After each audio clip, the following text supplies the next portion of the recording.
Pemirsa, pencemaran sungai menjadi masalah lingkungan yang dihadapi DKI Jakarta sejak dulu. Banjir musiman, ketersediaan air bersih, serta punahnya habitat sungai merupakan dampak buruk dari pencemaran. Lalu bagaimana upaya yang dilakukan untuk menangani pencemaran sungai di Jakarta? Berikut ini laporan Said Mansur dan juru kamera Reza Juliansyah serta pilot drone Yusuf Fajar.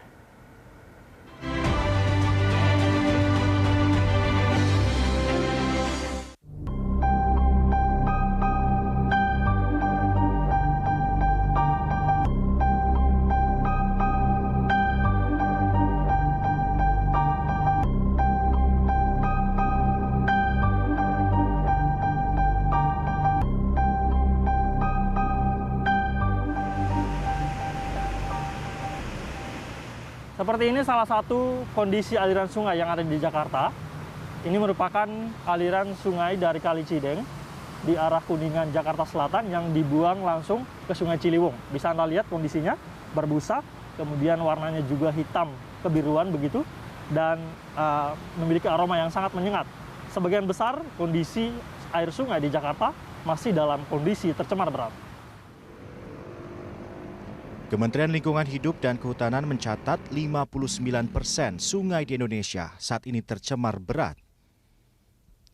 DKI Jakarta menjadi daerah dengan indeks kualitas air paling rendah setelah Jawa Barat. Kalau indeks kualitas air nasional ada 34 provinsi nih, nanti dikelompokkan, ada kelompok atau klasifikasi buruk, baik, sangat baik gitu ya. Nah, dari 34 provinsi ini yang kondisinya buruk itu DKI Jakarta dan Jawa Barat. Ya, gitu. Itu kondisinya. Range-nya nilainya skalanya antara 25 sampai 50. Nah, itu kondisi namanya buruk. Nah, itu DKI Jakarta dan Jawa Barat.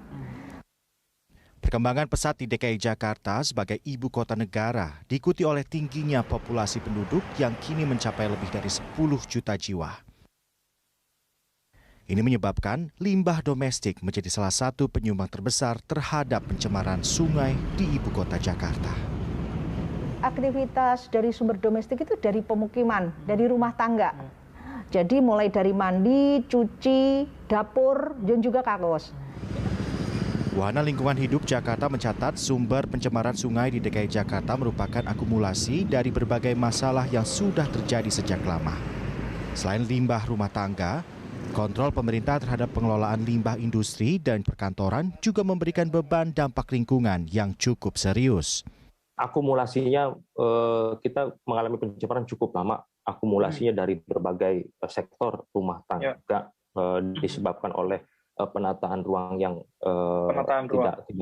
tidak baik ya begitu ya. Kemudian juga industri dan perkantoran. Nah, perkantoran ini memang kemudian menjadi PR bagi pemerintah dan industri, sejauh mana kontrol mereka terhadap kewajiban mereka itu kewajiban mereka dalam standar-standar penggunaan atau standar penggunaan untuk instalasi pengelolaan limbah. Bentuk intervensi pemerintah dalam menangani masalah pencemaran sungai di Jakarta sudah banyak dilakukan. Salah satunya ialah dengan penyediaan infrastruktur sanitasi, yakni berupa instalasi pengelolaan air limbah atau IPAL. IPAL merupakan sistem perpipaan terpusat yang akan mengelola limbah sampai memenuhi standar baku mutu sebelum dialirkan ke sungai. Kini, DKI Jakarta memiliki lebih dari 30 IPAL, baik yang dikelola langsung oleh Dinas Sumber Daya Air maupun Perusahaan Daerah Pengelolaan Air Limbah atau PD Paljaya. PD Paljaya mencatatkan wilayah yang sudah terlayani sistem perpipaan IPAL terpusat di DKI Jakarta saat ini baru meliputi kawasan bisnis di Jakarta. Persentase cakupan layanan air limbah sistem perpipaan PD Paljaya saat ini hanya sebesar 13,19% dari total luas wilayah DKI Jakarta. Selebihnya pembuangan limbah masih dilakukan tanpa IPAL terpusat. Tentunya kita berharap sebenarnya semua DKI semua wilayah DKI harus sudah diolah ya. Semua memang untuk pengelolaan limbah ini butuh biaya yang sangat besar. Kemudian dalam pemasangan pipa itu juga kita juga di samping masalah biaya, tapi juga teknis pelaksanaannya, karena Jakarta sudah kota yang sudah berkembang dan sudah banyak bangunan, kemudian utilitasnya di bawah tanah juga sudah cukup banyak. Ini yang itu kesulitan teknis di lapangan, dan itu kita sering alami itu. Dalam data studi Master Plan Pengelolaan Air Limbah di DKI Jakarta yang dilakukan oleh JIKA pada 2012, setidaknya dibutuhkan anggaran mencapai 68 triliun rupiah untuk menjangkau 80% kawasan di DKI Jakarta hingga 2050. Kalau kita bisa membangun ya, istilahnya mengolah air limbah sebelum masuk ke air, nanti masuk ke sungai, itu ya kita berharap nanti sungai itu nggak lagi hitam, berbau, tercemar dan sebagainya. Gitu. Jadi harus diolah dari sumbernya gitu. Jadi misalnya di gedung ada air limbah, dia harus kita tangkap dengan perpipaan, kemudian kita olah.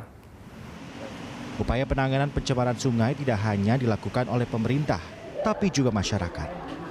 Di Sungai Ciliwung misalnya, masyarakat yang menamakan diri komunitas Ciliwung ini berupaya keras dalam menjaga agar aliran Sungai Ciliwung tetap bersih dan juga mengedukasi masyarakat sekitar aliran sungai untuk tidak mencemari sungai. Sebenarnya yang kita rasakan itu adalah karena kita banyak beraktivitas di sungai, naik perahu, naik dengan bandalam, ngalun, warga-warga melihat, oh ada kegiatan di sungai, sehingga mereka enggan untuk membuang sampah, enggan untuk membuang limbah. Komunitas Ciliwung secara rutin membuat program kampanye kepada warga yang tinggal di sekitar Sungai Ciliwung untuk tidak membuang sampah di sungai, serta melakukan monitoring terhadap titik-titik pencemaran di Sungai Ciliwung untuk dilaporkan kepada pemerintah. Kalau mengandalkan pemerintah saja, tidak mungkin kondisi Ciliwung kan seperti ini. Kita terakhir dapat informasi ketika ada webinar dengan KLHK, kelas Ciliwung itu naik satu kelas, ya. Jadi itu kan, dan mereka mengakui itu peran masyarakat besar. Alhamdulillahnya Depok masih ada orang-orang yang peduli sama lingkungan, yang peduli sama kalinya lah. Tapi tetap aja banyak juga yang nggak sadar kalau buang sampah ke kali itu nggak baik banget gitu kan. Susah lah yang namanya manusia gitu kan. Ada yang, tapi masih bersyukur lah masih punya kali yang kayak gini. Untuk menanggulangi pencemaran air sungai di DKI Jakarta, tentu bukan saja tanggung jawab pemerintah, ataupun juga tanggung jawab komunitas seperti yang ada di Sungai Ciliwung ini. Masih banyak masyarakat atau warga DKI Jakarta yang menggantungkan kehidupan untuk kebutuhan kehidupan sehari-hari di aliran sungai, dan juga ketersediaan air bersih yang semakin menipis. Dan saya diharapkan semua pihak berkolaborasi untuk menyelesaikan, untuk tidak membuang sampah sembarangan di sungai, dan juga tentu saja agar sungai tidak semakin tercemar parah. Muhammad Said Fasur, Reza Yuliansa, Yusuf Hajar, Berita 1, Depok, Jawa Barat.